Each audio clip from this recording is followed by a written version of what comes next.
itself corroborates my statement that we agree to disagree.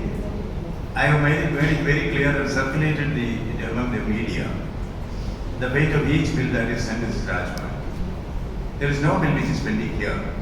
Certain bills have been sent to government asking certain essential clarifications. Certain bills have been sent to the President with a note now, long time back. I think one bill has been withheld, one has been assented with some modifications. That's a long story, old story.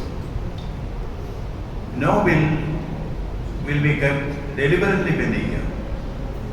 But as I told you, there is something called writing speaking orders.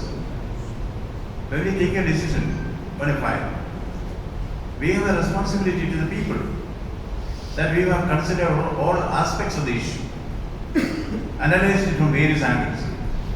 Then you take a decision. That is called a speaking order. By training and temperament, I would like to write speaking orders. So certain clarifications in the process are essential. It should come from government. It should come from other sources. Some may require legal consultation. That's all part of the professional duty of a governor. There is no deliberate attempt at withholding any bill. That's my present position. Since the matter itself is sub judice, not about Bengal, but about various other states, I wait for the Honorable Supreme Court's decisions in the matter. Conflicts of interest are bound to take place in any evolving society. The balance which comes out of that is what is more important. So we have conflicts between the whites and blacks in America. We had conflicts between capitalism and socialism in the international economy. We had conflicts between two factions during the days of the Cold War. But society has not crumbled because there is a balance which emerges out of it. It is quality of the balance which is important. And the Bengal has the milieu, has its greatness, has a strength to create that balance which emerges from conflict. Therefore, I do not think there is any irreparable conflict between governor and the government. Constitutional proprieties are upheld, legal proprieties are observed. There are three facets when we analyze an issue as governance. From the point of view of governor, the first question, is it in tune with the constitutional being? Number two, does this act of government uphold the rule of law? Number three, is the governmental action based on due process of law? These analyses will always be done. And as a former civil servant, it's my training and temperament that I analyze an issue in all its perspectives to the extent possible. The pros and cons have to be weighed. Oftentimes I have seen every issue has two sides. When you listen to both the sides, you will understand there is a third side which is coming through. This process may appear to be conflict. Actually, it is not conflict. See, this is I would call dynamics of governance. The dynamics of governance is there. There are checks and balances. The governor is also a point, a symbol of the checks and balances which are essential in a functional democracy. That is a second level.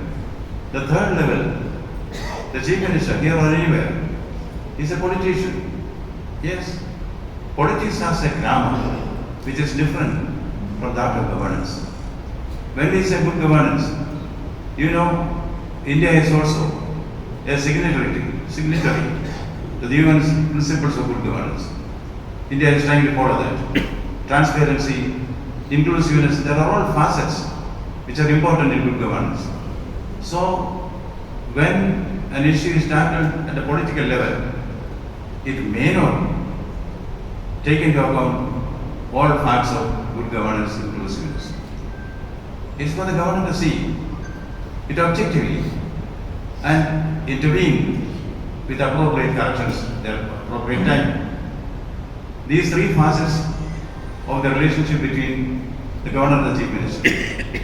The personal relationship is one. Professional relationship as governor and chief minister have to follow certain norms. There may be some difference of opinion.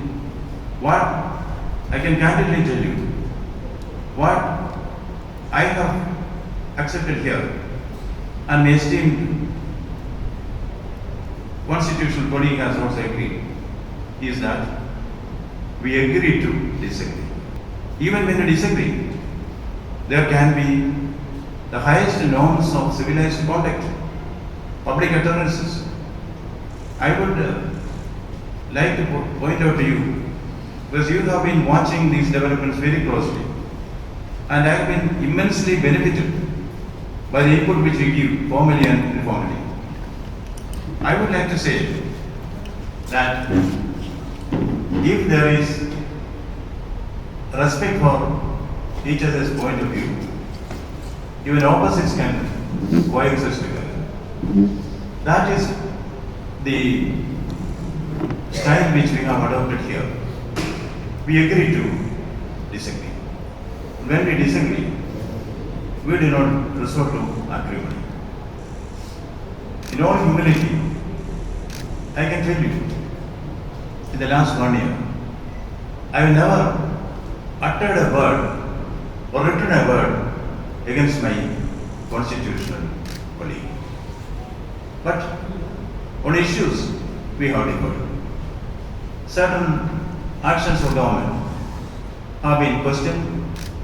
Certain actions of government have been modified. Certain actions have been reversed. What this process will take place? Because it is for the good of the people, good of society.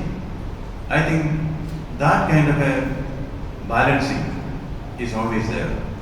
And I am thankful to the people of Bengal. I am thankful to the media for supporting this seamless management of differences.